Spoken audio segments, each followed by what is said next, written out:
Good Saturday morning, and welcome to another exciting edition of Outdoors with Larry Ray on 790 The Bet. Brought to you proudly by the Tennessee Wildlife Resources Agency, B&M Poles, and Ducks Unlimited. Now, here's your host, Larry Ray. Hey, good Saturday morning. Welcome to Outdoors with Larry Ray as we roll into the 25th year on the air here on AM 790 every Saturday morning from 9 to 10:30. And, of course, all you folks in Brownsville on 1520 AM, 95.3 FM. And Jackson, Tennessee, News Talk 101.5. And this is BW. It's hard to believe. It's Bonus Wong. Fourth Saturday already, Ron Wong. Yes, it is. Good morning, Larry. Good morning, everybody. Good morning, Shelby. What are we going to talk about a lot today, Ron? We're going to talk a lot of fishing in today. January. In January, Ron. Well, and you know what? What? The fish still have to eat. They still have to eat, and so do the fishermen, and Ron knows That's that. right. And we're not going to talk about the weather, bless your hearts, down there on the Gulf Coast and things along that line. We're ready for some springtime. And I know our first guest, we're going to come shooting right out of the chute today. A gentleman that's been on this show several times. It seems like every time we have him, he's won something. He likes that. But he just recently won out in West Coast out there in Arizona, on the Colorado, in that area in there. Lake Havasu. Lake Havasu, that's right. And that's Drew Gregory. Good morning, Drew.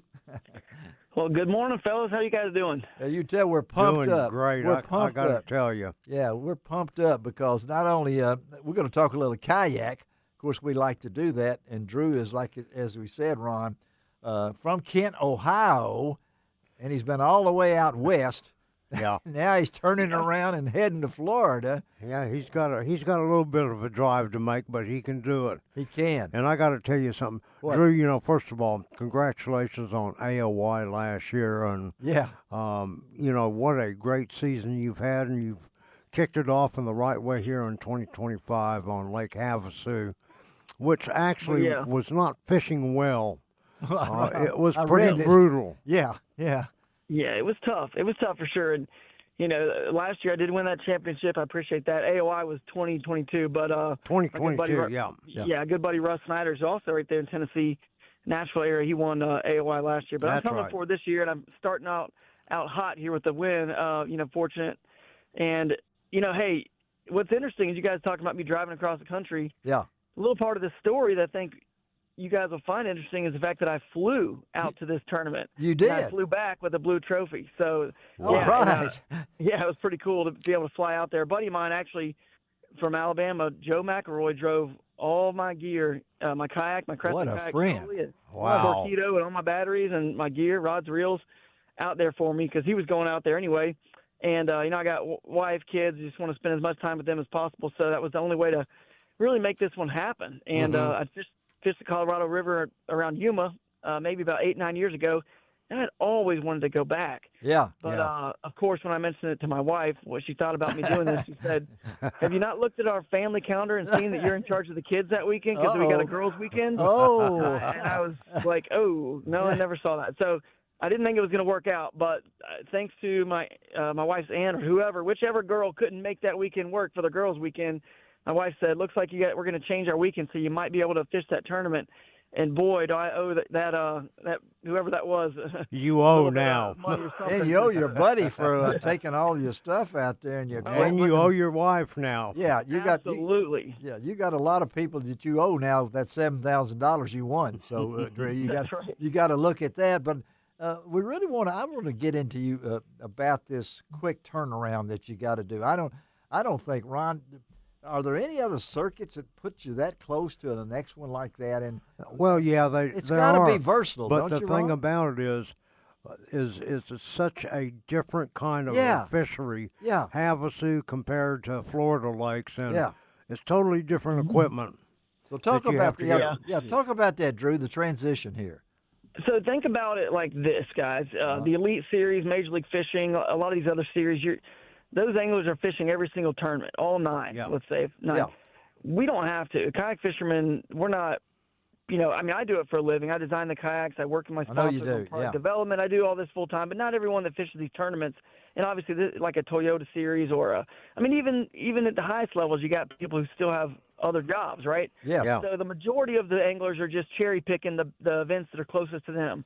I just happen to be a little bit different, and I don't go to all of them by any means, but they were thinking that in Arizona, not many people are going to fish, out west are going to go to Florida, so it doesn't really matter that those two events are that close. That's back to true. back. Right. That's And true. Guarantee you there's probably 5 or less that are going to be at Havasu and Kissimmee. Really? No doubt about it. Okay. So that's kind of why they did that, and I just happen to be one of them, that's going to make the quick turnaround here. And I know that that's February 1st and 2nd. We're talking about next week, next weekend, the transition for you.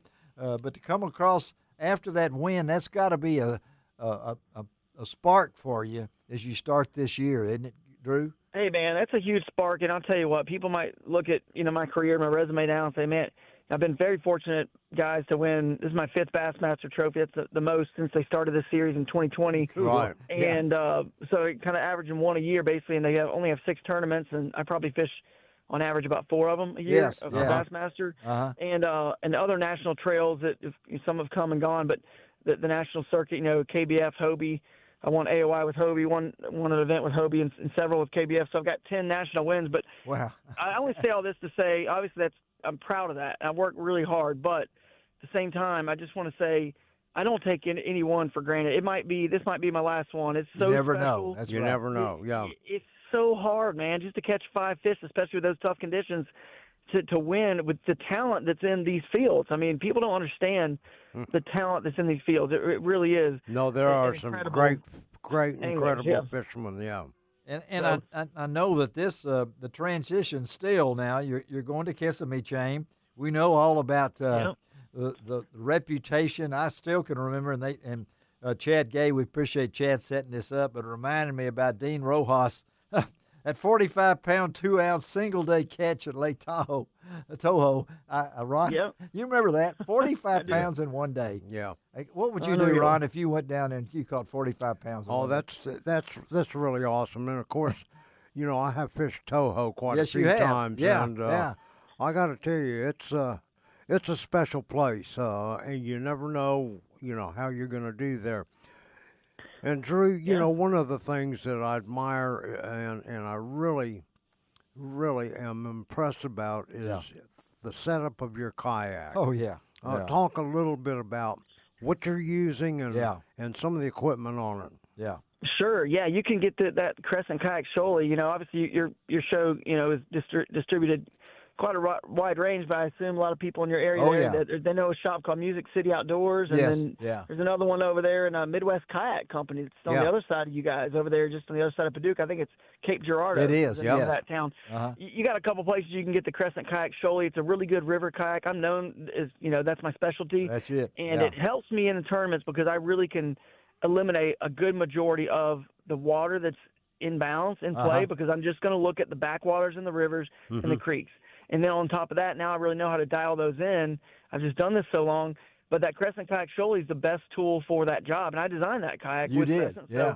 So, it makes sense that I would want to design a good river, and backwater boat and keep it true to the kayak, meaning lightweight, small. You can car top it. You can drag it. If you don't got a boat ramp, you can drag it down, the riprap on a bridge, and all the accesses that aren't an actual boat ramp. Yeah. And nothing wrong with those other kayaks and that style of fishing.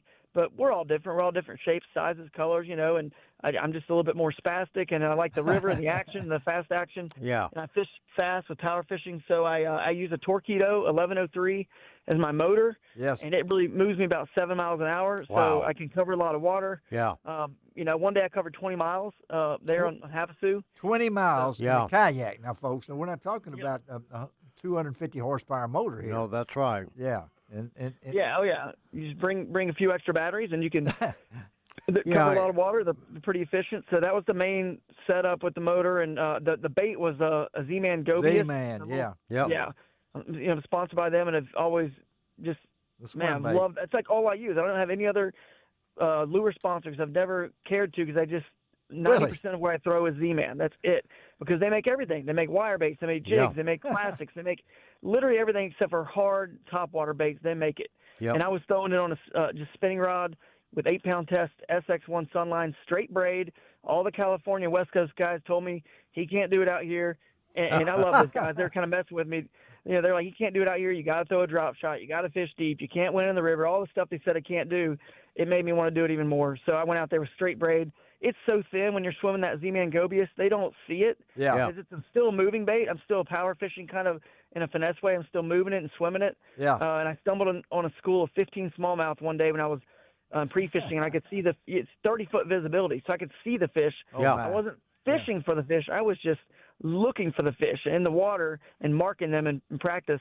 Yeah. And got them to bite that Z-Man Gobius. That's about all they would bite, quite frankly. But that's right. I think You only got one bite one day. It seemed like you said you were just you were struggling, and yet you were able to use not only the bait, but I know you're working on your yank rods too. Is that right? Yeah, I got some prototypes of that I was using out there for a signature series rod with yak rods that I'm working on. Yeah. And it's going to be a real cool system of rods. It's actually more like a system, and no one's really kind of done something like this. I can't really talk too much about it now, but I've already we want to talk about much. it later, Drew. We want to find out that, but we appreciate you, buddy, for doing this and taking time in between tournaments and everything.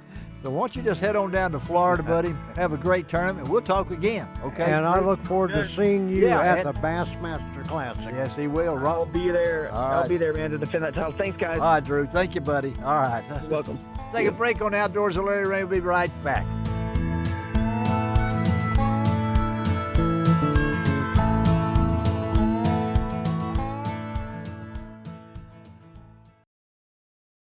Welcome back to Outdoors with Larry Ray, brought to you by the Tennessee Wildlife Resources Agency, B&M Poles, and Ducks Unlimited. Hey, good Saturday morning. Welcome back to Outdoors with Larry Ray on this January the 25th, which we might make notice, Ron. What happened on January the 24th of last year?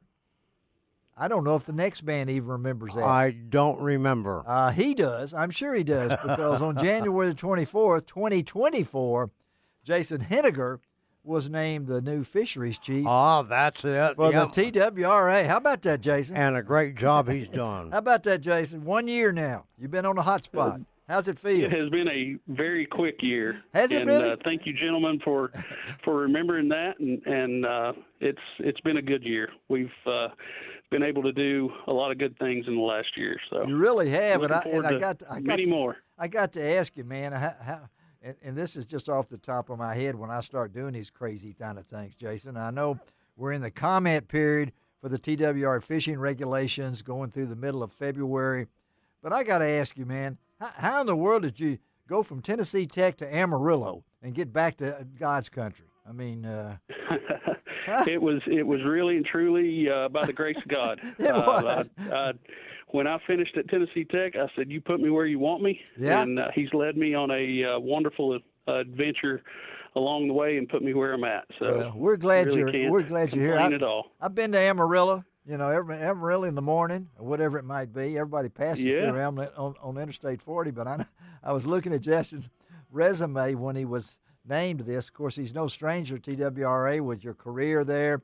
And as you mentioned, Tennessee Tech, you're from Carter County, right? From your Yep. East Tennessee. Yes, sir. Grew up and everything, and now in this position. So let's talk about this past year, but let's start with what's going on now, Jason. As a fisheries chief, back in the recent Tennessee Fish and Wildlife Commission meeting, we're in a comment period, and I know you guys have done some things, but talk about what's going on right now in far as the comment period. Okay. Well, I'll first start. This year's a little different in the regulation setting process. Traditionally, fisheries has set their regulations through a process that starts in the spring. Yes. And as you know, we went to a combined hunting and fishing guide last year. Yeah. And in doing so, we had to readjust some of our schedule on how we come up with regulations and propose those to the commission. Yeah. So we have now moved to a wintertime proposal period. Yeah. So January, we propose those regulations, and then they'll vote in February. And if we follow the schedule, all the regulations, both hunting and fishing, will be effective August 1st.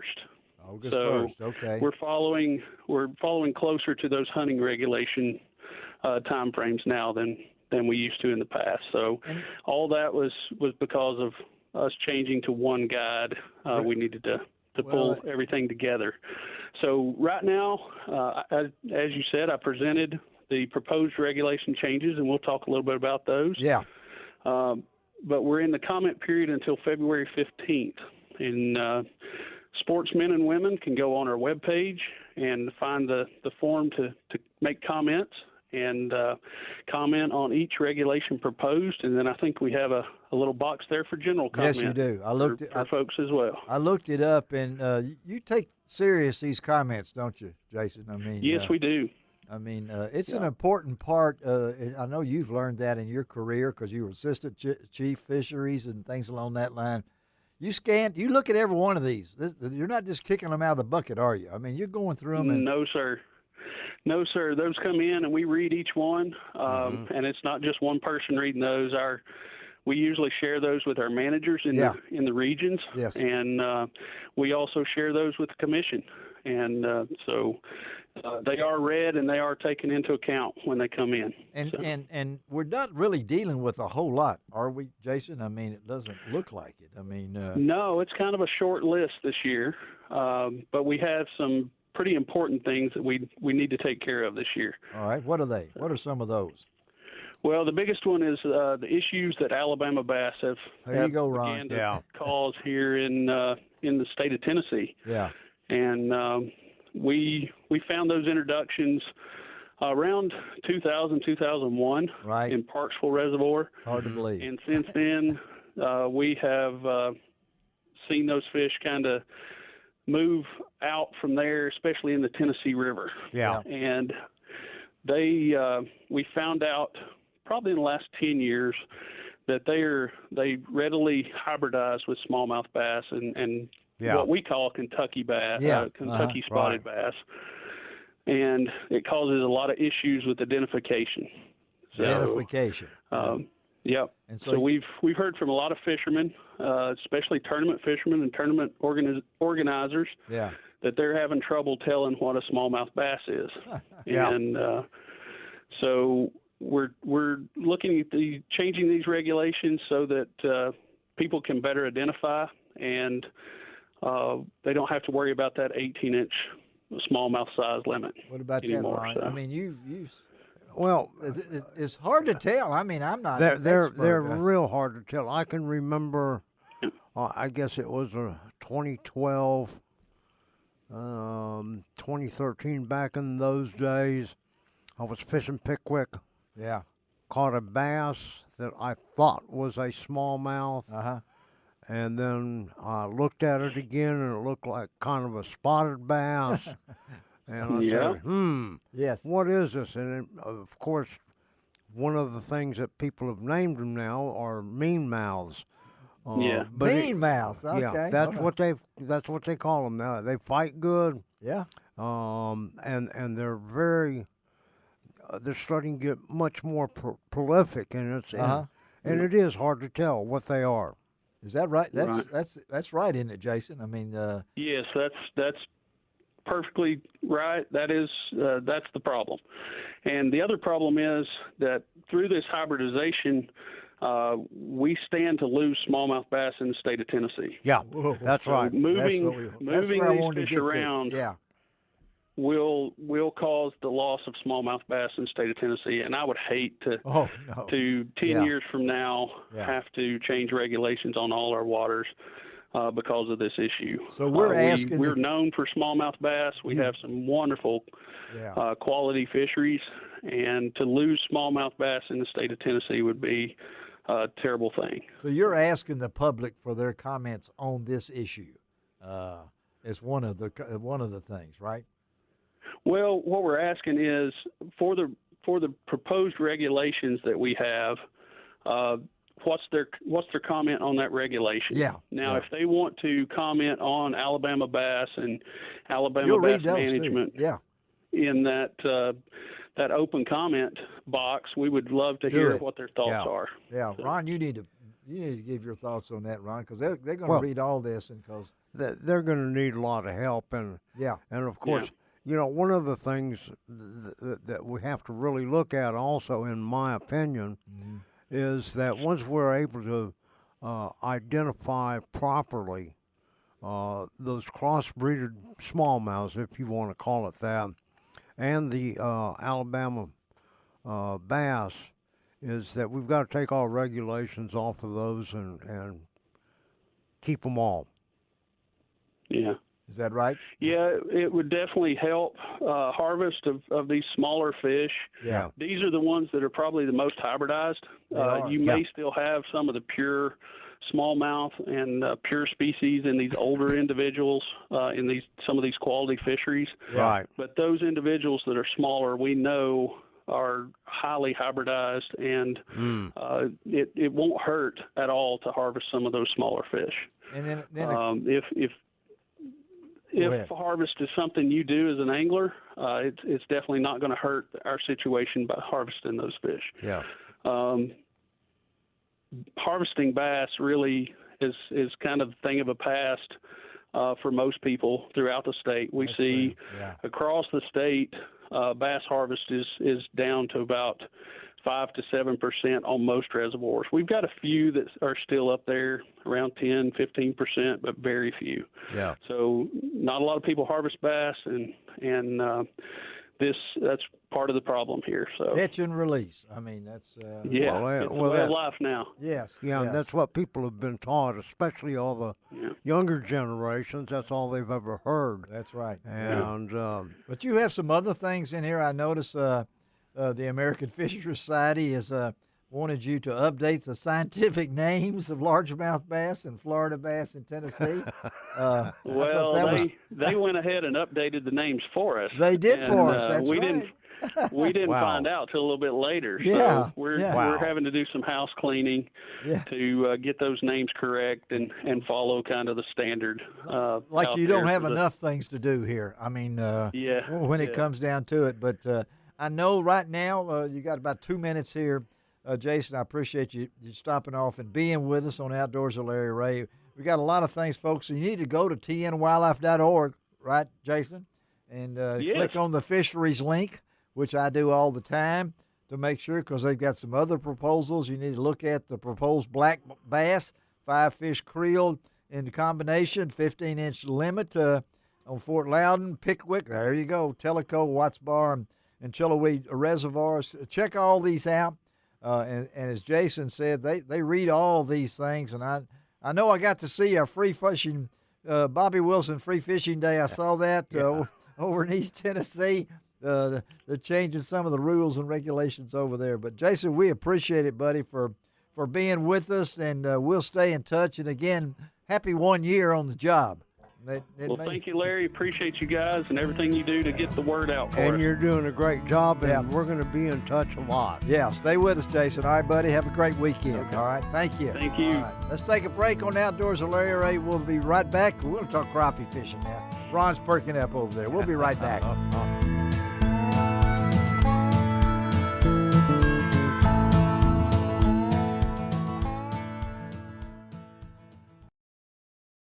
Welcome back to Outdoors with Larry Ray, brought to you by the Tennessee Wildlife Resources Agency, B&M Poles, and Ducks Unlimited.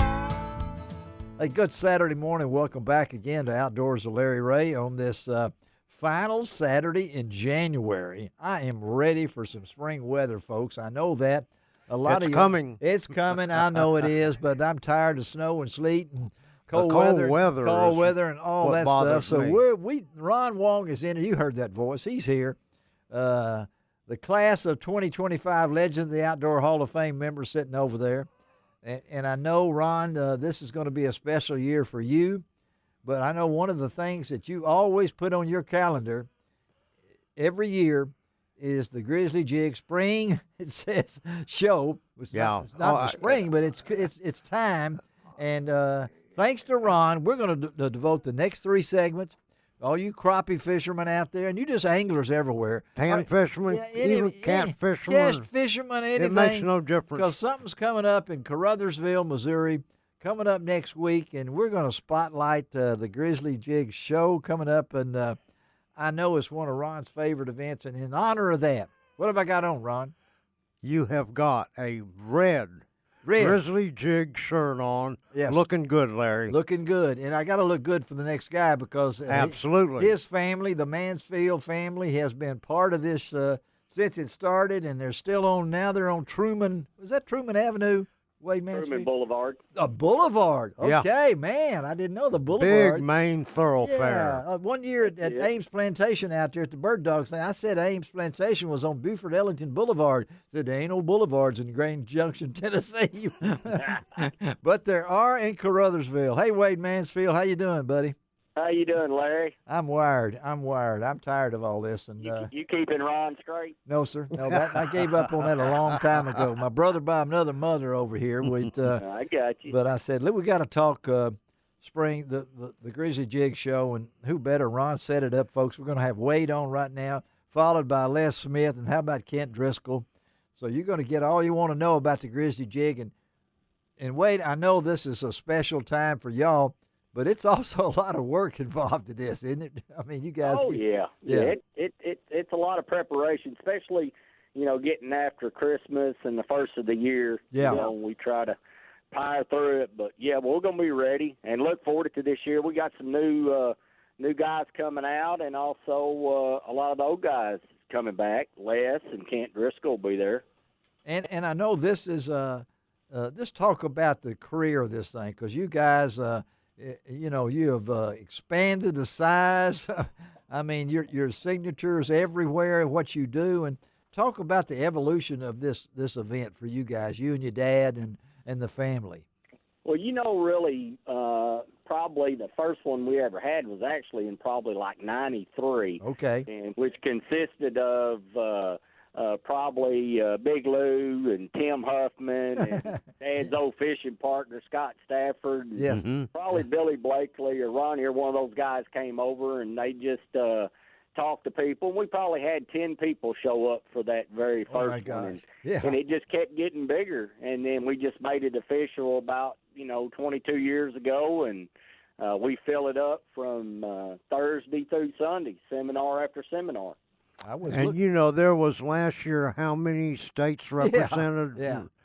Oh, it was probably like 37 states. Yeah, I was getting ready to say. Yeah. People travel afar for the show. It's a big and event. It's really a great show. And, you're going to have some new products there also that have never been shown at a crappie show. Crappie Magnet has some new stuff out. B&M's got some new product, including one that John Godwin designed. Okay, yeah. I got to fish with him earlier in the year. And he's going to be there, too, probably. Yeah, he'll probably be here late Thursday afternoon, and he'll just be in here off and on pretty much throughout the weekend. Yeah. And I know that let's go through the schedule here, Wade, because Thursdays is kind of a special thing. I don't know how much fish you guys cook or whatever it might be. But talk about that first day next Thursday, because next Thursday is kind of like a customer appreciation type deal where we have Fisherman's Night Out with the pros, and actually this year it's going to be barbecue. Oh, okay. But Ron will be there that day. Ron's going to be there because he's going to be some fine ribs I have. So that's on the 2nd when you open up the get it going, I guess, and you're going to have 4:30 to 7, something like that. That's right. Yeah. And so that's special. What do they pay for that? No, it's all free. You hear that, Ron? No wonder Ron's there. That's absolutely. And Wade, one of the things that really is a great deal now with your new place there that's so big, and a big auditorium, but you've got a slate of speakers seminars. That's unbelievable, and giving out these seminars. Talk a little bit about that. Yeah, we try to cover seminars from different guys all over the United States. So you got guys coming in that are guides in Texas and Oklahoma and South Carolina and Illinois and Ohio. Amazing. It kind of gives a good spin for everybody to look at different ways people fish all over the United States. Yeah, and then for those of you, and I will tell you, when you go to the Grizzly Jig Show, it's just you can't finish doing everything you want to do in an hour. And one of the things that they do is they have a little cafeteria-like place there that they have. Gina Townsend will be serving lunch there for if you so desire also, won't you? Oh, yeah. Ron's Yeah, that way you don't have to leave. You can just go in there and eat and then get back to the next seminar. That's right. Ron's got that food on his mind. I got to tell you. Oh, he does. Ron's, And, you know, I look at all the people that, all of the vendors, there's so many of the tackle manufacturer representatives there also. Yeah. You know, this is your chance. Showcase. Pan fishermen, any kind of fishermen, cat fishermen, because they got quite a large selection of catfishing stuff there at Grizzly Jig also. But here's your chance to ask questions, to meet all these people like the Jack Wells of the world and the Jeff Smiths and the Mark Riddles and so forth, so on. But, you know, a lot of people don't understand, you know, how big this thing is, but you got to go. And Wade, one of the things that I admire most about that store is that if you can't find a crappie rod there, they don't make it, right? Yeah, that's right. Yeah. How many rods do you display in the store itself? Yeah. Oh, there's several thousand different Several crappie thousand. rods. Yeah. Yeah. I mean, you got a 133,000 square foot facility. Yeah. That's right. So you got a lot of stuff that you can put in 130. And then also boat accessories. Oh, yeah. I mean, they have the largest selection of boat seats in the world, including Millennium Marine. Oh, yeah. And then there's also deals you're going to have. Talk a little bit about Gonna have some some of deals the there? deals that Food people and can, deals. All right. Yeah, there's a lot of companies on top of the Grizzly Bucks that we offer. Yes. Is you're going to have the B&M Bucks. I think Lowe's is doing Bucks this year. Yeah. I know APCO in the past had offered like a 20% discount for the show. Yeah. So there's just discounts on top of discounts. And you guys give as you mentioned really quickly, I mean, are you giving that $5 Bucks deal you guys have been doing? Yeah. All right, tell our listeners about that. For every $30 you spend, you get $5 off. There you go. To $20, and that's per day. That's per day, folks, when you realize this. So talk about the impact, economic impact. What does this event mean to your community up there in Carruthersville? Carruthersville, Missouri. What is it? It's pretty substantial because they don't normally any time ever have 7,000 to 10,000 people in a weekend. Yes. So it's a big thing for the town itself.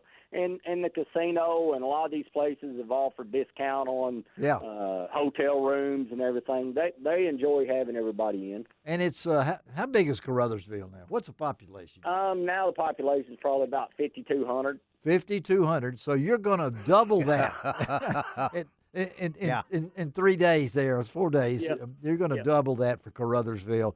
So you can just look at that.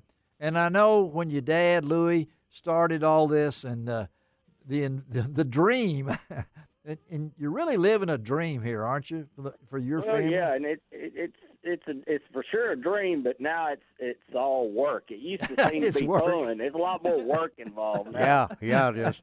Hey, Wade, what are the hours of the show? Yeah, give us the hours on that before we get you out of here.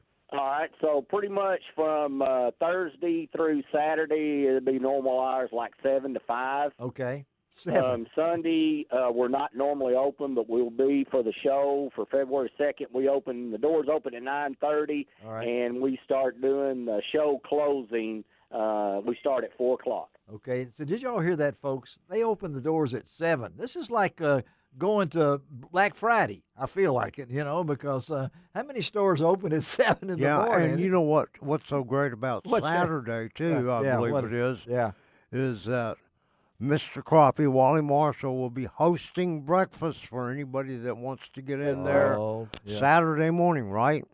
Yep, Saturday morning. Usually it starts right at 7 a.m. and it'll stay going on until the food's gone or till around 8:30.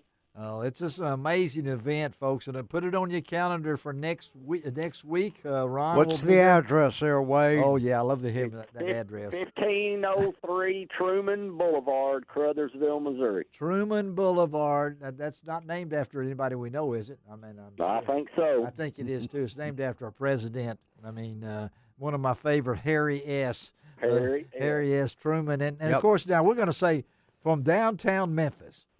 How long can it take us to get to Caruthersville? From if you're right there about the front street, it's going to take you about an hour and 20 minutes. There you go, folks. There you go. I mean, straight up 55. Straight up, and if you're looking for those great gifts to give away, to give to those nice people, see Ron up there because Ron will be having discounts on all the rods he'll be carrying up there to try to sell in the parking lot, I'm sure. But anyway, Wade, thank you, buddy. Tell your dad and all your family hello, and I'm wearing my Grizzly shirt very proudly, and I look forward to a great event next week. Okay, buddy? All right. I appreciate it, Larry. Ron, y'all be good. Will do. Thank you, Wade. Thank you, buddy. All right, let's take a break on Outdoors with Larry Ray. Do we have somebody on the line coming up next? Is he here? Is he here? Okay, he'll be here. We'll be right back on Outdoors with Larry Ray. Thank you.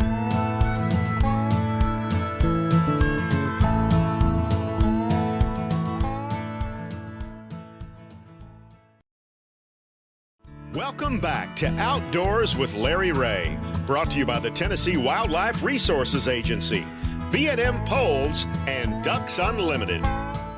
Hey, good Saturday morning. Welcome back to Outdoors with Larry Ray on AM 790 every Saturday morning from 9 to 10:30. Of course, Shelby McCall is our show producer, making all the calls.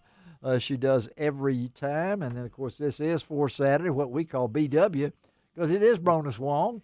Hey, good morning again, everybody. And what is it? Are we having fun? I mean, we're having a great time. I mean, we're talking a lot of fishing. Yes. Today, and particularly a big event coming up next week. We got a huge event coming up in Caruthersville, Missouri. We're going to double the population of that town in 4 days. And it's pretty amazing. And that store is so big, it can accommodate the thousands of people. Is this guy going to be up there, you think, this next Well, guest? I'm going to tell you something. We've got a special deal We got a real special guest here that we've had on before. And we'll have some more. And he's going to be talking about a getaway that is really, I got to tell you something.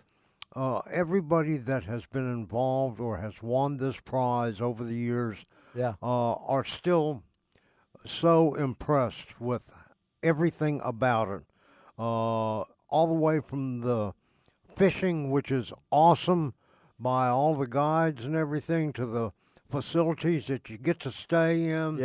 And, of course, fabulous food. Oh, really? Yeah. And who better to talk about this than our friend Les Smith from the Crappie Compound east of Como, Mississippi. Yes. Good morning, Les. Good Saturday morning. Hey, Larry. How about that introduction, man? You don't need me anymore. I'm just going to sit back and let Ron and Les talk. But to have Les on and to have a place called the Crappie Compound. But we've talked about the Grizzly Jig Show. They're rolling it out next Thursday, and come Sunday up there at Caruthersville, we're going to have an announcement, right, Les? I mean, that's right. Let's talk about what's going to happen on Sunday up there. Well, just for everybody to know, this is the Grizzly Jig Show in Caruthersville, Missouri, and every year it's the biggest event in the crappie world anywhere in the country. Yes. So I think it's tens of thousands of people come through that thing. 10,000. It's a facility. It's just unbelievable facility and all the pros will be there. Some of the best fishermen in the world will be there, including John Godwin. I think will be there. John will be there, absolutely. Because you got a special deal coming up as part of that. The Sore Lip, I love it. Sore Lip'em getaway. Getaway. So Lip'em Crappie Getaway. What is that all about? Well, it's something we started. This will be our fourth year. Okay. To do this, and it'll be what we'll do is it's promotions. It's sponsored by Crappie Magnet, some of the biggest crappie names in the industry. Yes. Crappie Magnet, Sea Arc boats, PBO, purpose-built optics. That's hook and bullet. Yeah. Grizzly Jig Store, Cornfield Fishing Gear, Doughboy Pools, B&M Fishing. Let's get B&M in there, list, because they're one of our show sponsors. We got to throw Jack Wells and B&M in there, folks. Okay, That's right. Yeah. But this is all part, and then Cornfield Fishing Gear. What's going to be given away, how do we get involved in this? All right. What'll happen is when people come to the show, what you got to do is you got to go by one of these sponsors. Gotcha. All right. So basically, you'll go by either Crappie Magnet, the entry box is at Crappie Magnet. Okay, So entry box. Okay. Yes. All right. And so basically, what you'll end up doing is going around to PPO, B&M, Cornfield, Church Tackle, all the sponsors, and there's certain things that you have to purchase. Okay. At those vendors. All right. And then at that point, they will give you a little ticket to enroll. All right. And you'll basically come to the Crappie Magnet booth. You'll meet us, and we'll let you drop it in the box. And oh my God, I think we filled up 2 boxes last year. Oh, okay, I wonder why. Yeah. But you're going to. And it's got to be an unbelievable event, and they'll pick the winner on Sunday afternoon. You do not have to be present. They'll call you. What's the winner going to get? Yeah, talk about the event what's the winner going to get? All right, the winner gets to basically it's an unbelievable event here at the Crappie Compound. Oh yeah. John Godwin will be hosting it. My wife and I, Lois, will be hosting it also here at the compound. Yeah. And so it will be a 2-night stay. All right. 2 days of fishing. All right. So basically on May the 29th, they will come in, the winners. All right. And we draw 4 winners, and they bring a guest. So it's actually 8 people. Okay. That will be. And they will arrive on May the 29th. We will have a big cooking that night, sponsored by all the companies and that are promoting it. And as Ron said earlier, the food is unbelievable. We have a great time. And on Friday morning, we'll turn go out, and we've changed it up just a little bit this year. Myself and John Mayo will be actually doing trolling techniques. Okay. Whether that's power trolling, long lining, pulling pointer boards, pulling cranks.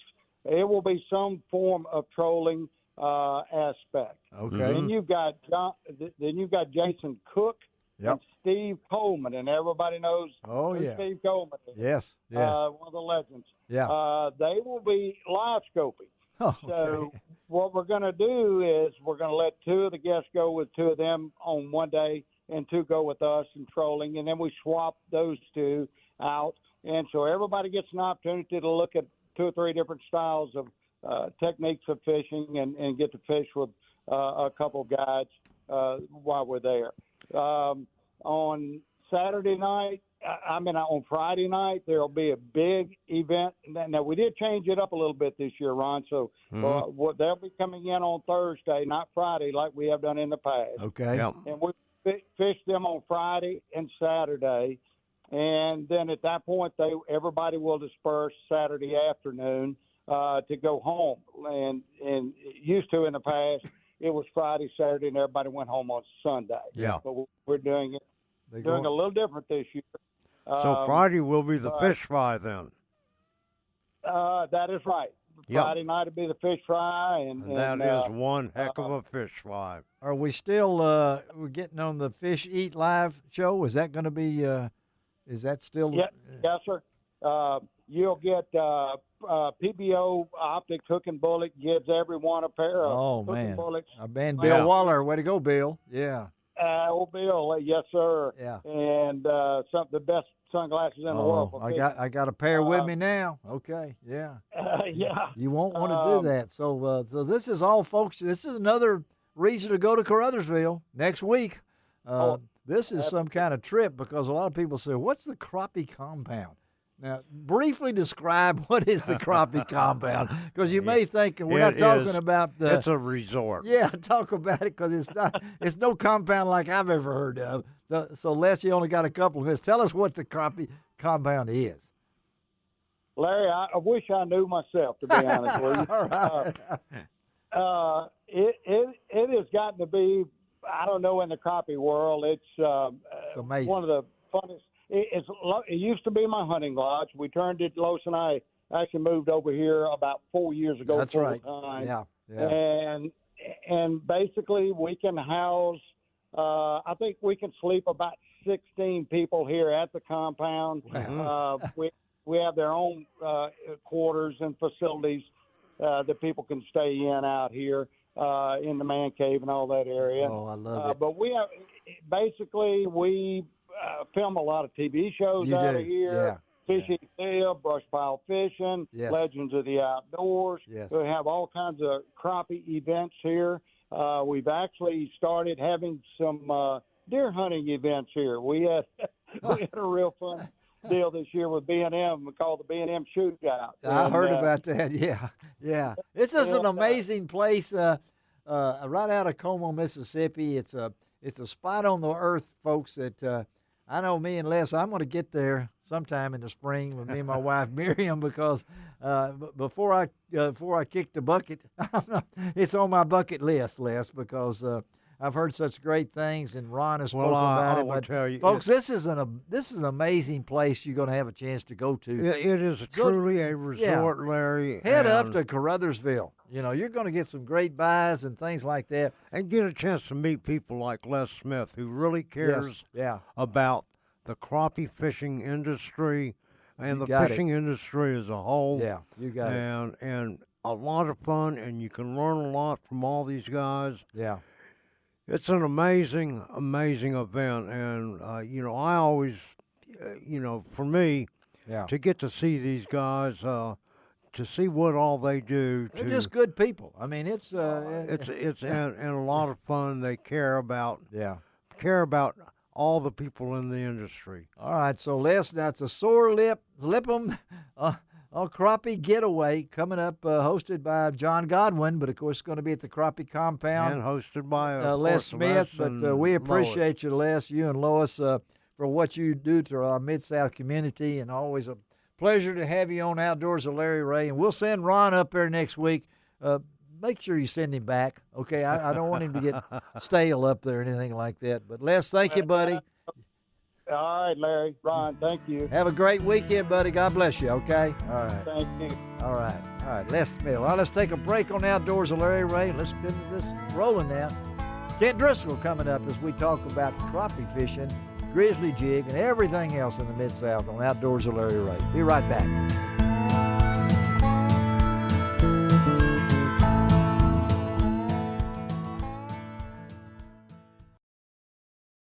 Welcome back to Outdoors with Larry Ray, brought to you by the Tennessee Wildlife Resources Agency, B&M Poles, and Ducks Unlimited.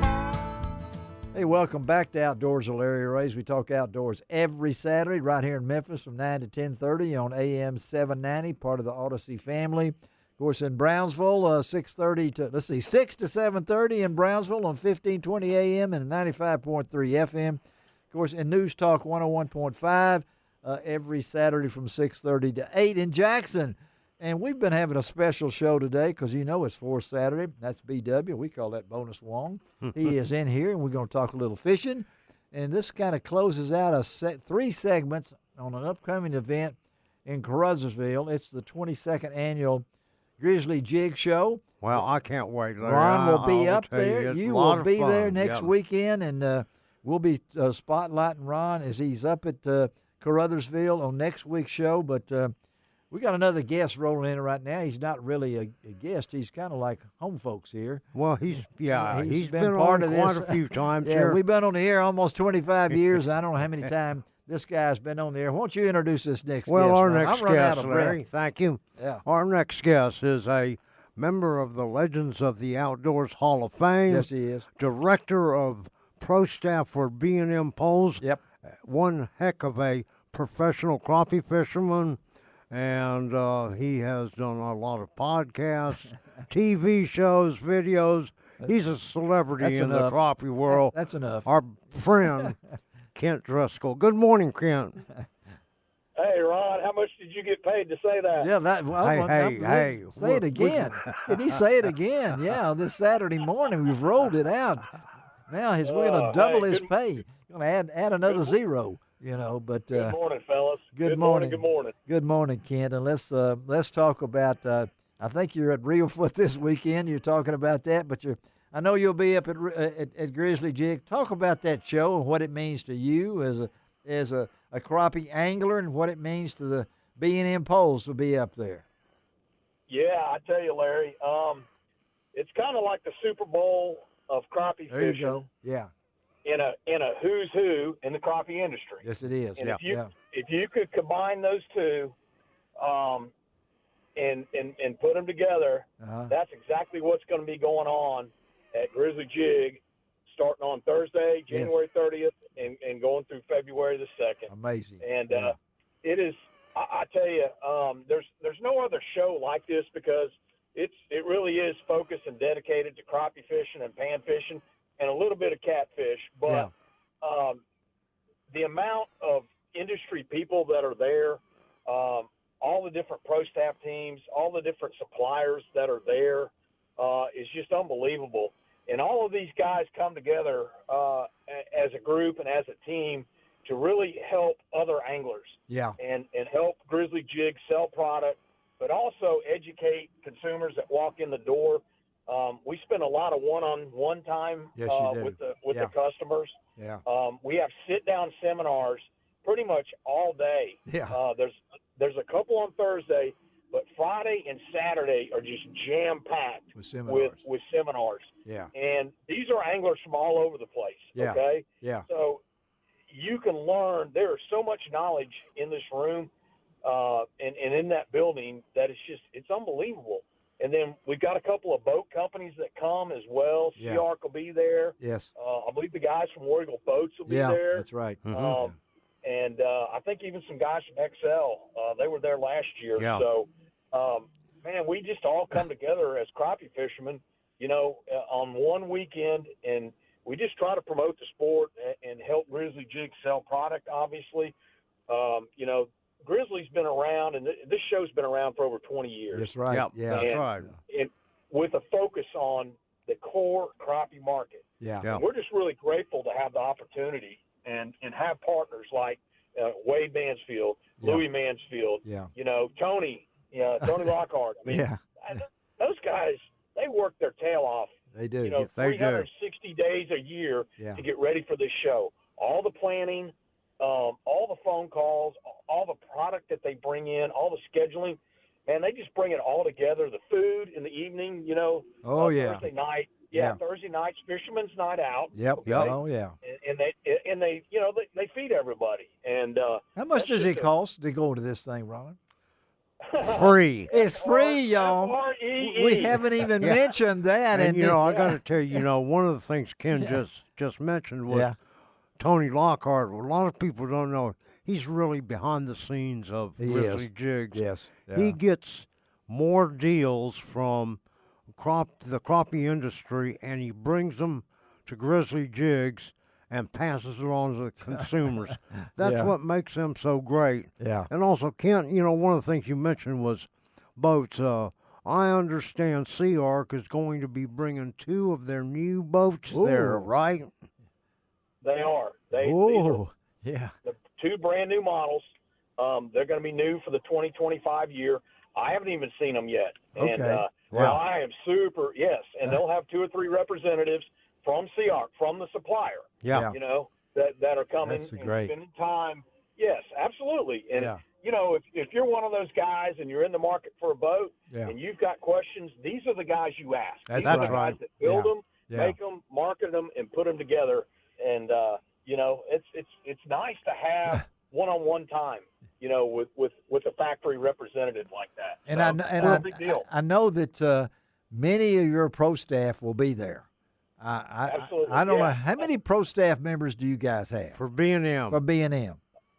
Oh my goodness! Oh, that's a good answer right there. when I Yeah. had, Who is the director of pro when I had staff? 'em up, Huh? when I had up, pro staff, when I had up crappie, catfish, and our ambassadors, we're around 100 people, And so we're spread out all over the country. I mean, we've got guys coming, from as far away as Georgia, South Carolina. that's what I'm saying. Ohio. Yeah. So you're Ohio. So your guys, Michigan. yeah, We got guys coming from everywhere. and the seminars are free, people. I mean, they're not going to charge you to go in the seminar. Kent, one of the things that B&M's doing, Yeah. they've got the bonus buck program there also, right? That is correct. We have got a $5 B&M buck, Okay. up to 3 poles, which is a $15 savings. Yeah. And all you got to do is come by the B&M booth. That's and it. when you buy a pole, we'll hand you the certificate. We'll put your name on it, and we'll sign it, and you take it to the register, and that's instant cash back. Okay. All Wow. right. And yeah, and that's on top of the grizzly bucks too. Oh yeah, the And grizzly so- bucks too. We've already talked to Yeah. Wade about that. So grizzly, correct.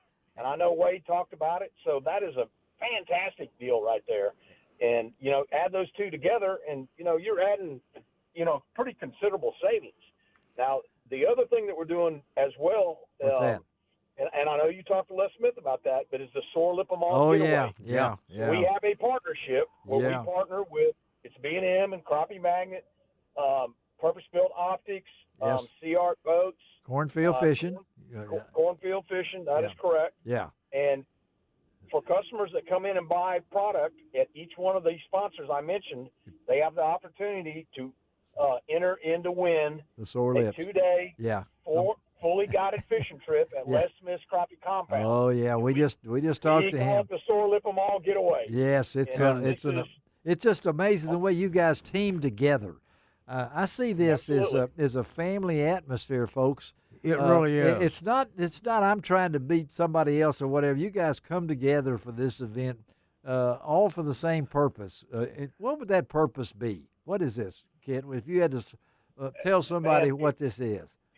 It's fishing, fun, and fellowship. There you That's go. what it is. Yeah, that sounds like Mark Rose. I mean, no, that's exactly right.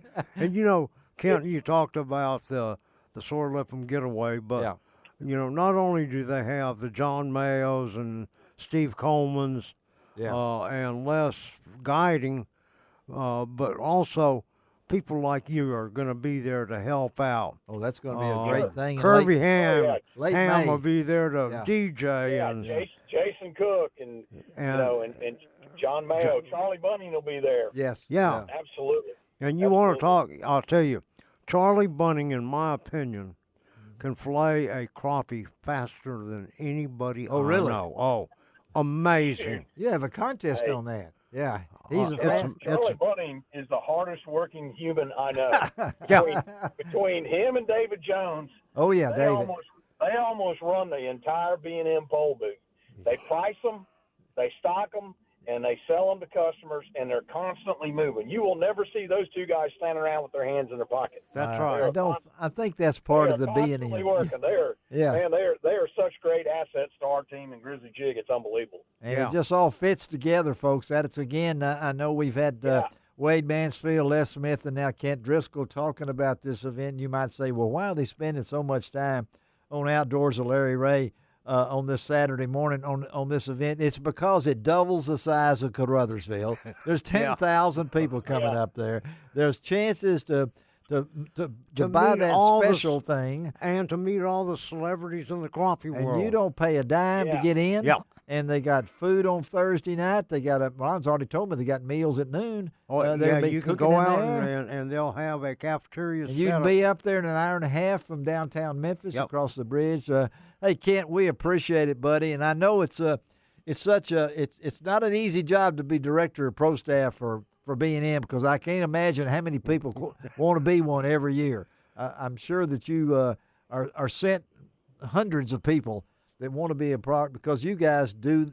I guess I will say right now, Ron, that no one, and this may be stepping on it, but I don't think anyone out there has a better pro staff than B&M Poles. I'm not saying that because they're a sponsor of this show, but guys. There's no doubt about it. I mean, you're talking about world champions. Yeah. The Ronnie Camps and Steve Colemans of the world. Oh, Steve. I mean, Charlie Bunnings of the world. Yes, yeah. David Absolutely. Jones. Yeah. I can go on and on and on. Well, and, we can throw in Ken on this because Ken has been Ken part is, of this show for many years. Absolutely. And, when I heard that B&M was going to be part of Outdoors with Larry Ray for 2025, man, it sent a goosebumps up my back, I tell you, because what you guys have meant to this show. And Kent, we appreciate you and being the legend. I can't wait till August and Mr. Wong goes in over there.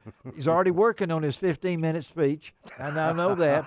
You know, he's trying to get it together. We'll all be in Springfield in August to see this man go into the Hall of Fame. Well, and I got to thank Kent Driscoll for his vote of confidence. Well, we're all voting for you, Ron. Absolutely, man. All right, Kent. I'm behind you 100%. And, hey, guys, just real quick, couple more things. Yes. Don't forget about the Garmin seminars, the Humminbird seminars. Yes. And a ton of door prizes. Woo, yes. We got you, buddy. Sunday, all right. Yes, sir. Grizzly Jig's giving all that great stuff away. So, all right, buddy. Thank you. I look forward to it. All right. Thank you, Kent Driscoll. Have a great, safe travels, buddy. All right. We'll talk to you. Have a great day. All right. Let's take a break on Outdoors with Larry and be right back.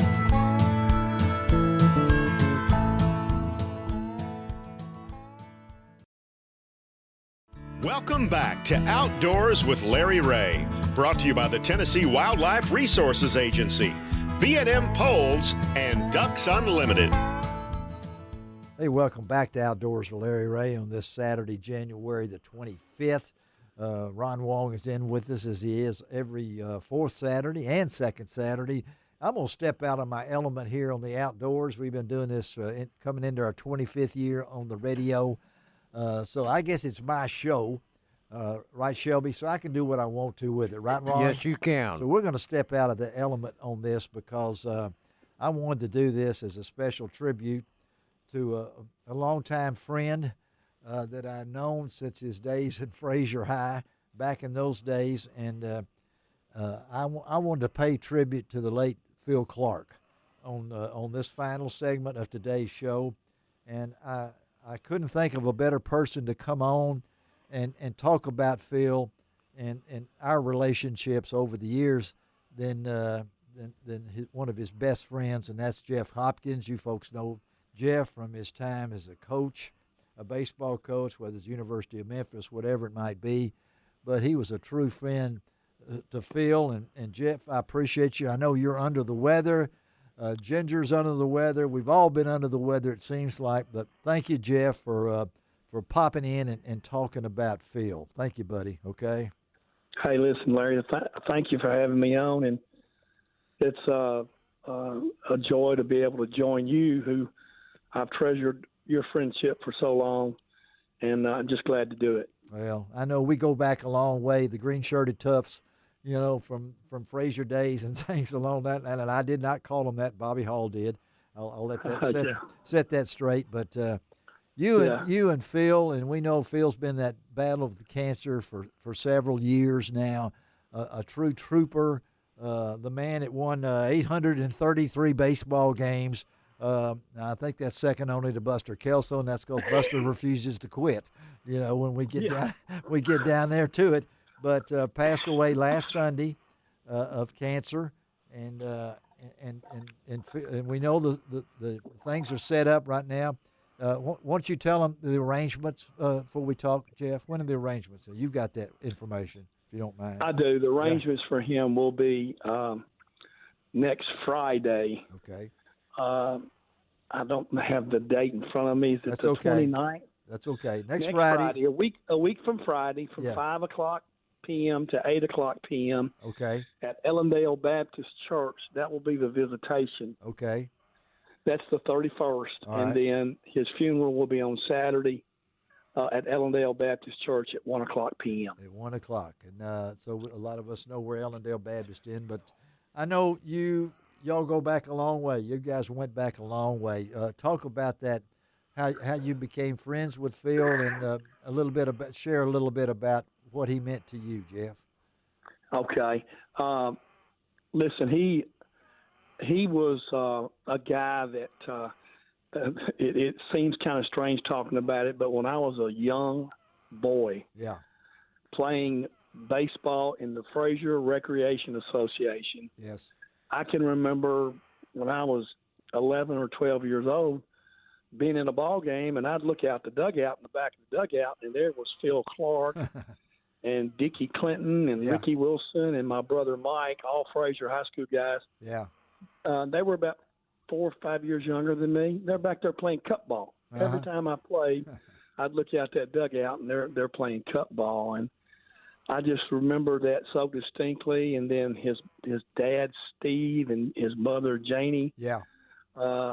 When Phil would, I would be playing junior league baseball, and he's playing Pee Wee baseball. And they're every time I go up to the ballpark, they're up there watching Phil play, and it was nothing for them to stick around. Yeah.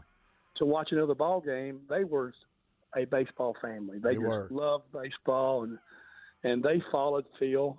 I mean, if you ever went to a ball game, whether it be at Germantown or whether it be at Skyview, he started his career at Skyview. Yeah.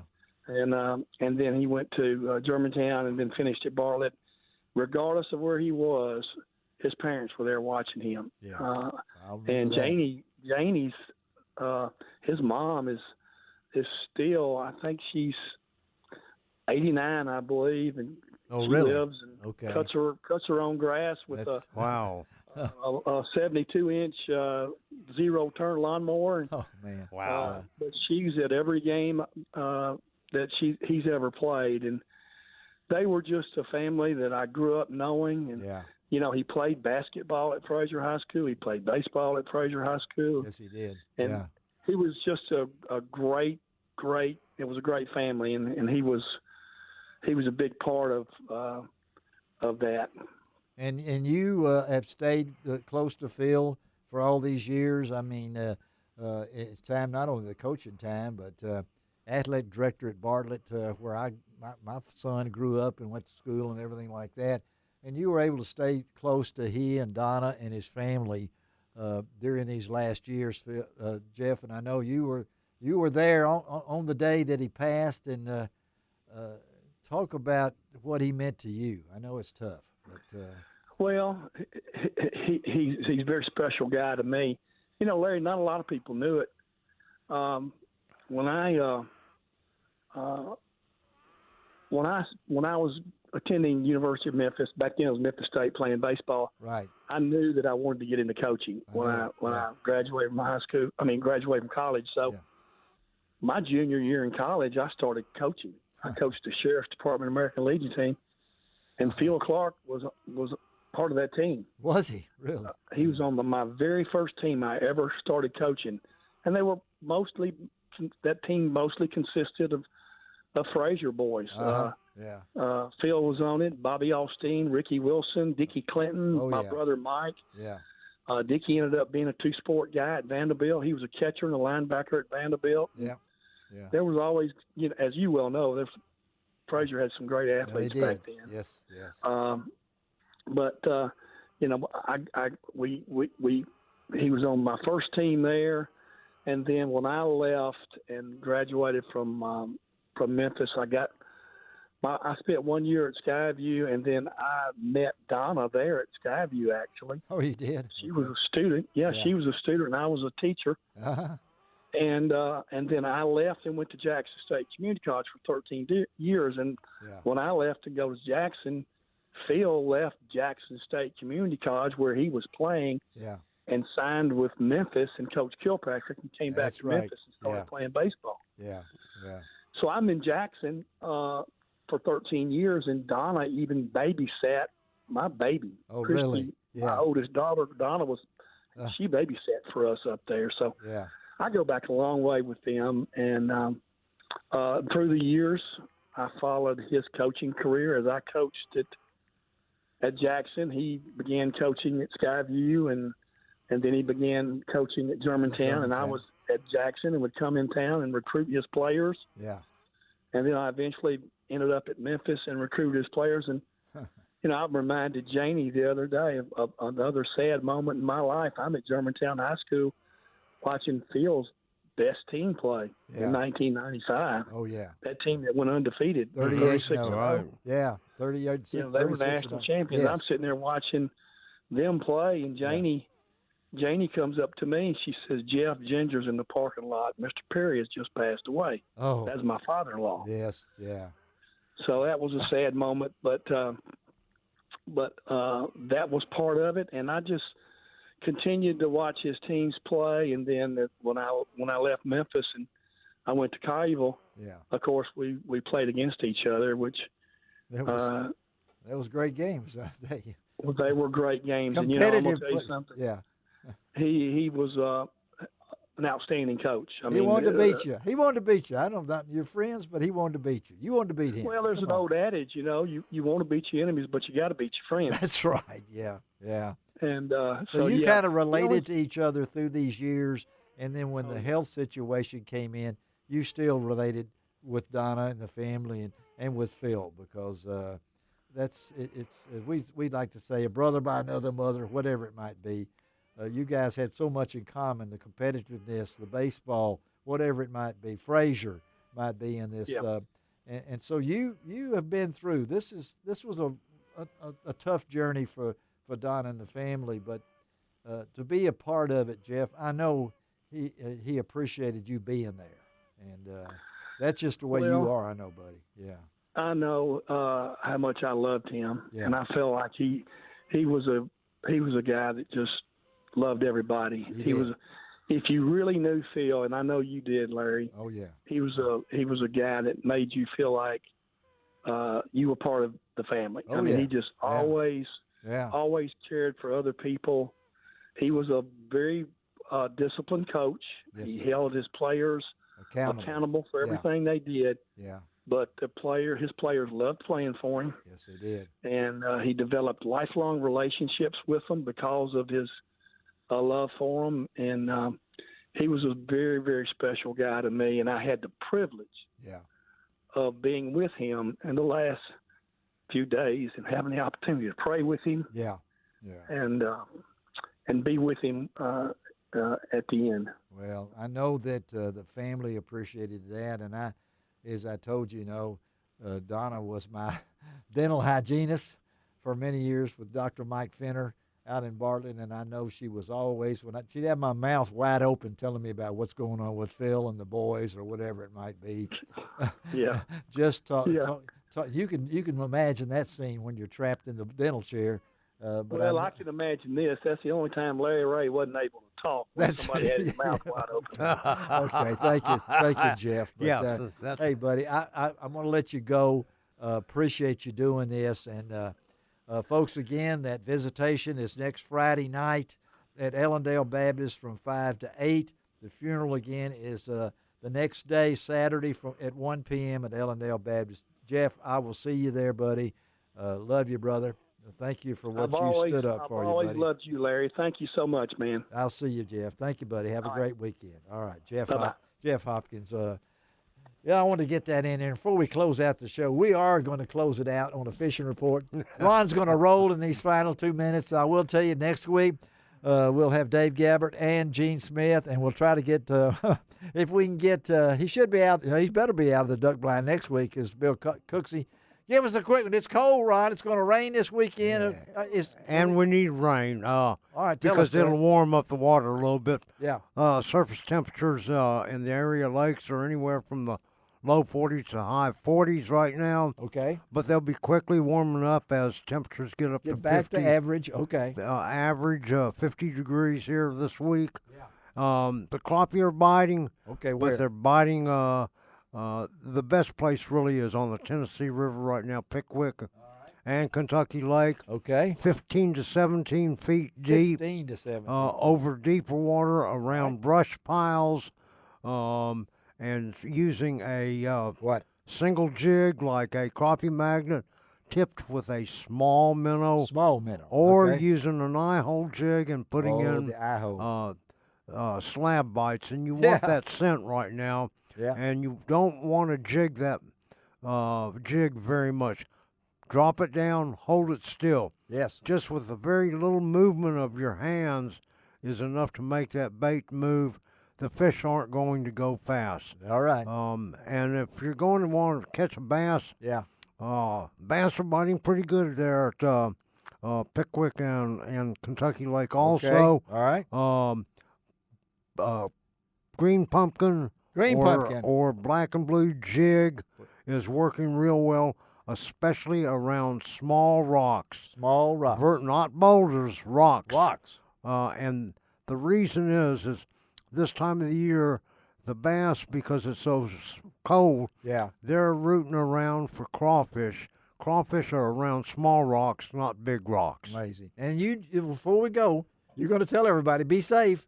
Hypothermia. Absolutely. Please be safe. Wear your life jackets. There it is. Dress warm. And layers. Dress warm. Layers. But I got to tell you something. Hypothermia in this kind of weather will set in 15 minutes. All right, we're going to set off. We're going to set off, and we do it all the time. We say it doesn't cost an extra cent to be a good sport. What else, Ron? God bless the USA.